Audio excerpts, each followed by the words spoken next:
It seems like UFOs are everywhere these days. TV shows, movies, books, podcasts. It's really captured the public's imagination. Well, this fascination isn't new. It's been fueled for decades by these stories of government investigations, secret programs and cover-ups, especially during the Cold War when national security was, a top concern. Yeah, we're talking about programs like Project Blue Book, the one everyone knows, or the Advanced Aviation Threat Identification Program, ATIP, which has been in the news a lot lately. hmm These weren't just about, identifying strange lights in the sky. They were directly tied to worries about what other countries, particularly the Soviet Union, might be developing technologically. That's right. So the big question is, what did these programs actually uncover? What does the government really know about UAPs, unidentified aerial phenomena? To get to the bottom of this, we're diving into a mountain of information, including the 2024 report from AARO, the All-Domain Anomaly Resolution Office, which is the agency tasked with investigating UAPs.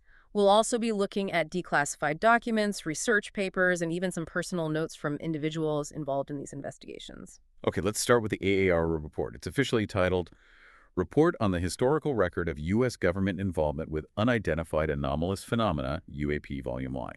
It's a comprehensive review of government UAP investigations spanning from 1945 to the present. Yeah, and ADAR's approach was unique. They dug deep into both classified and unclassified government archives, aiming to get the most complete picture possible.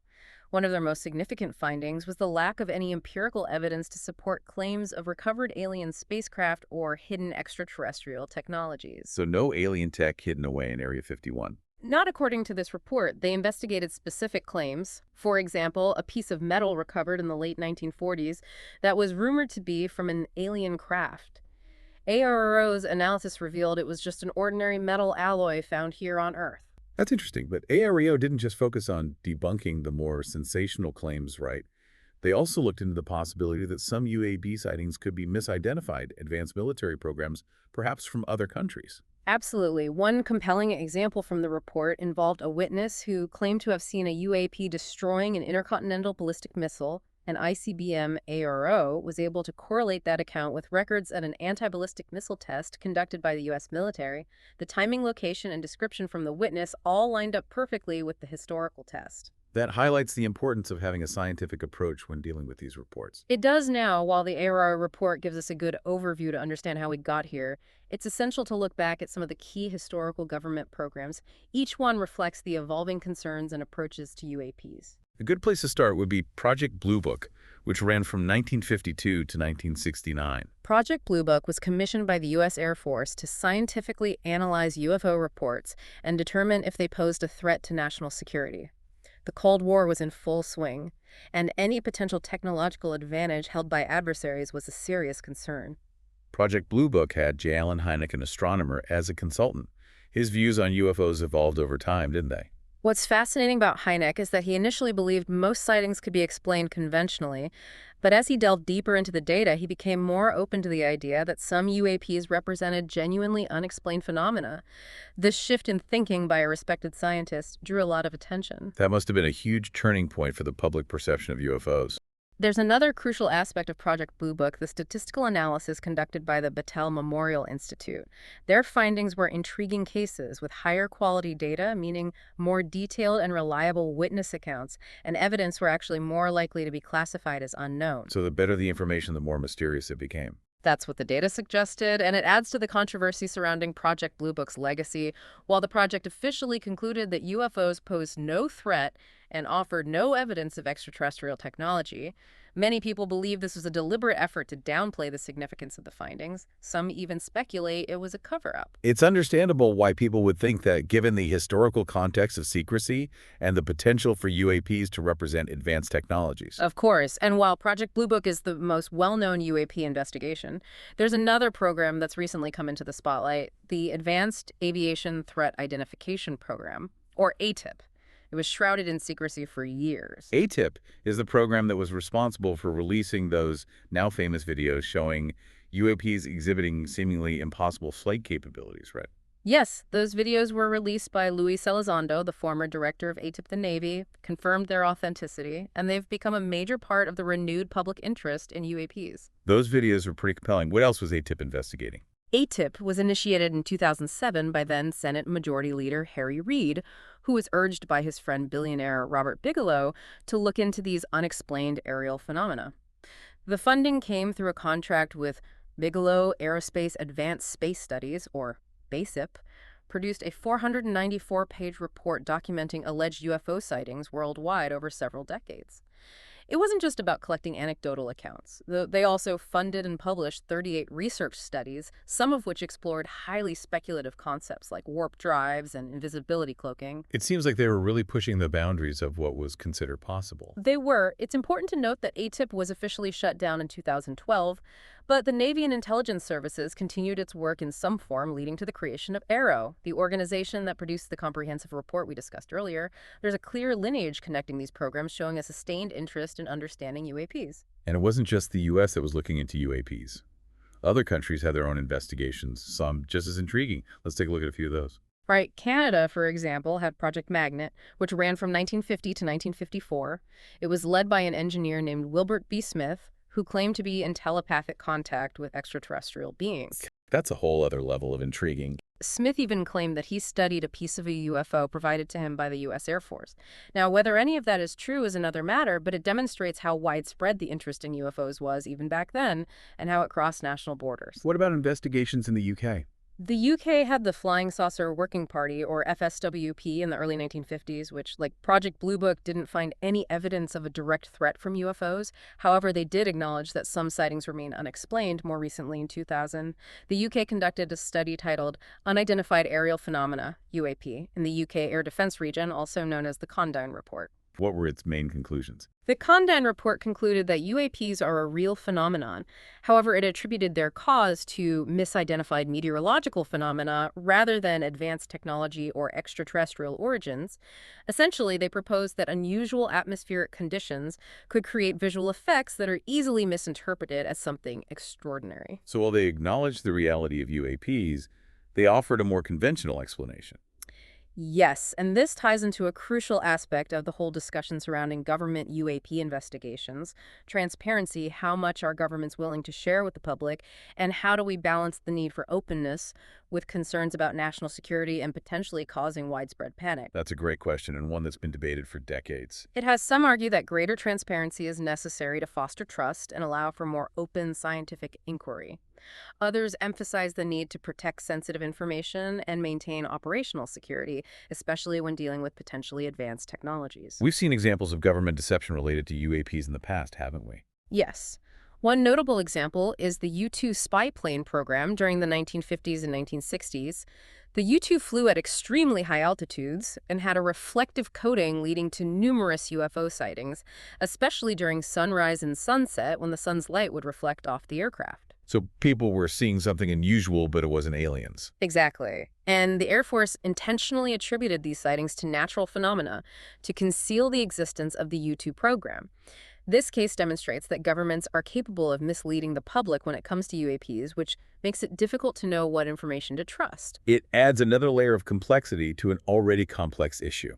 It certainly does. Determining the appropriate level of disclosure in government UFO investigations requires careful consideration of the risks and benefits in each case. There's no easy answer, and the debate continues to this day. That's a good point. It seems like we've covered a lot of ground here. We've gone from Project Blue Book to ATIP, from government secrecy to the complexities of determining the truth about UAPs. There's still so much to unpack. There is, and it's important to remember that the search for answers is an ongoing process. We may not have all the answers right now, but that doesn't mean we should stop asking questions. We'll delve further into this fascinating topic in the next part of our discussion. It's clear that governments take UAPs seriously, and it goes beyond simple curiosity. Of course, it's fundamentally about national security. Think back to the Cold War. The U.S. and the Soviet Union were in a constant race for technological superiority. Any sign of advanced technology, whether from an adversary or an unknown source, had the potential to disrupt the balance of power. So even a simple UFO sighting could represent anything from an experimental aircraft to a new type of missile. Exactly. Ignoring these sightings was never an option. Investigation was essential to determine the nature of the threat in any, and that's why many early programs like Project Blue Book were directly tied to national security concerns they needed to ensure that these UAPs weren't a threat from a foreign adversary. But the Cold War is over. So why are we still so focused on UAPs? Well, the security landscape may have changed, but the core concerns remain, perhaps even more so today. Think about the rapid advancements in technology we're seeing now. Drones, hypersonic missiles, artificial intelligence. The pace of development is unprecedented. So UAP sighting today could be a sign that another country has developed technology we're not even aware of. That's a real possibility. It's why having a system in place to identify and analyze UAP encounters is more critical than ever.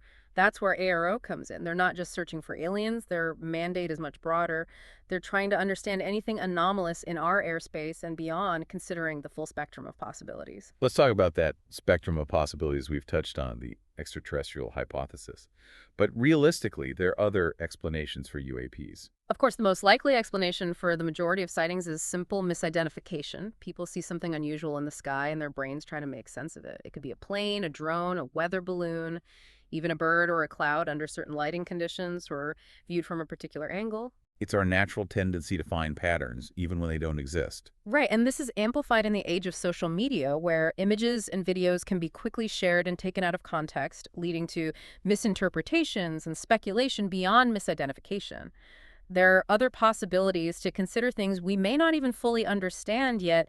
There could be natural phenomena we haven't discovered, atmospheric anomalies, or even some kind of interaction between electromagnetic fields and our perception that create these unusual visual effects. So we have misidentification, natural phenomena, and then there's the possibility of advanced technology, whether from another country or something else entirely. Within that category of advanced technology, there are different levels of plausibility. It could be technology developed by another nation, something beyond our current understanding, but still explainable by the laws of physics. And then, of course, there's the idea that some UAPs might be extraterrestrial. That's the hypothesis that captures the imagination, but it's also the one that demands the most rigorous level of evidence. We can't simply say, we can't explain this, therefore it must be aliens. We need solid, verifiable data that rules out all other possibilities. What kind of data would it take to convince you that a UAP is truly of extraterrestrial origin? It would have to be something definitive, something that leaves no room for alternative explanations. We'd need clear, high-resolution images or videos showing a craft with technology that defies our current understanding of physics materials. Analysis would have to confirm the presence of elements or alloys not found on Earth. It would be the biggest scientific discovery in human history. It would fundamentally change our understanding of our place in the universe. It would, but until we have that level of evidence, we need to approach the topic with a healthy dose of skepticism. Critical thinking and scientific rigor, open-mindedness is important, but so is avoiding jumping to conclusions. We need to be careful about the language we use as well. The term UFO has become so loaded with pop culture baggage that it can sometimes hinder clear scientific discussion. That's why the shift to UAP, unidentified aerial phenomena, is significant.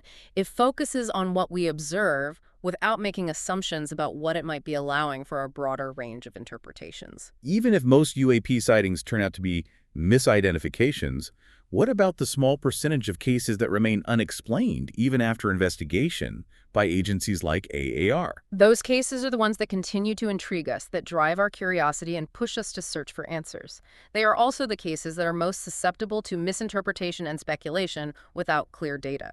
It's easy to fill in the gaps with our own assumptions and biases. So how do we navigate this complex landscape of information, especially in an era of rampant misinformation? How do we separate credible evidence from speculation? Well, the key is to prioritize scientific rigor. We need more researchers and scientists from various disciplines involved in studying UAPs. We need better data collection and analysis methods. We also need to overcome the stigma that has surrounded this topic for so long, which has discouraged open discussion and hindered scientific progress. Most importantly, we need to be patient. Science takes time.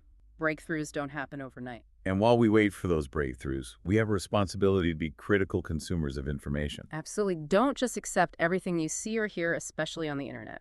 Ask questions, demand evidence, look for sources that prioritize factual reporting and scientific analysis over sensationalism and speculation. Critical thinking is more important now than ever. It is the UAP phenomenon highlights the importance of approaching complex topics with a balanced perspective. We need to be open to the possibility of the unknown, but ground our conclusions in evidence and reason. The pursuit of knowledge is a journey, not a destination, and while definitive answers may remain elusive, the process of inquiry itself is valuable. It's about expanding our understanding of the universe, our place within it, who knows what we might discover along the way? Exactly. That's the beauty of scientific exploration. It's about pushing the boundaries of knowledge, challenging our assumptions, and being open to the possibility that the universe holds mysteries we haven't even begun to imagine. What are your final thoughts on this, having delved into this topic so extensively? Well, the most important takeaway is that the search for answers about UAPs is ongoing. We don't have all the answers right now, and that's perfectly fine. Science is a process of continuous discovery. It's about asking questions, testing hypotheses, and refining our understanding based on new evidence.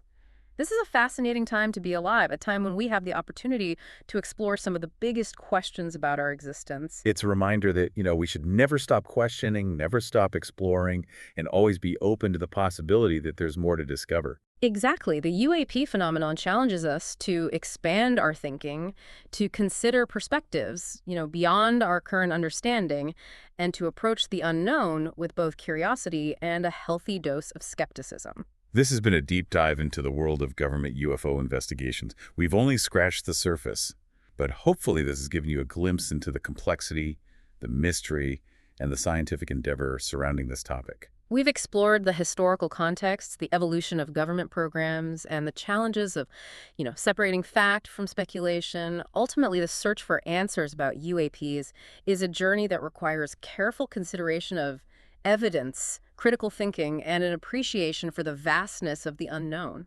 And if you're interested in learning more, be sure to check out the sources we've linked in the description below. They provide deeper insights into the specific programs, reports, and individuals we've discussed today. And for those of you watching on YouTube, we'd love to hear your thoughts. What aspects of this conversation resonated with you? What questions do you still have? Let's continue the discussion in the comment section below. Don't forget to like this video and subscribe to our channel for more deep dives into intriguing and thought-provoking topics. Until next time, keep looking up, keep asking questions, and keep an open mind.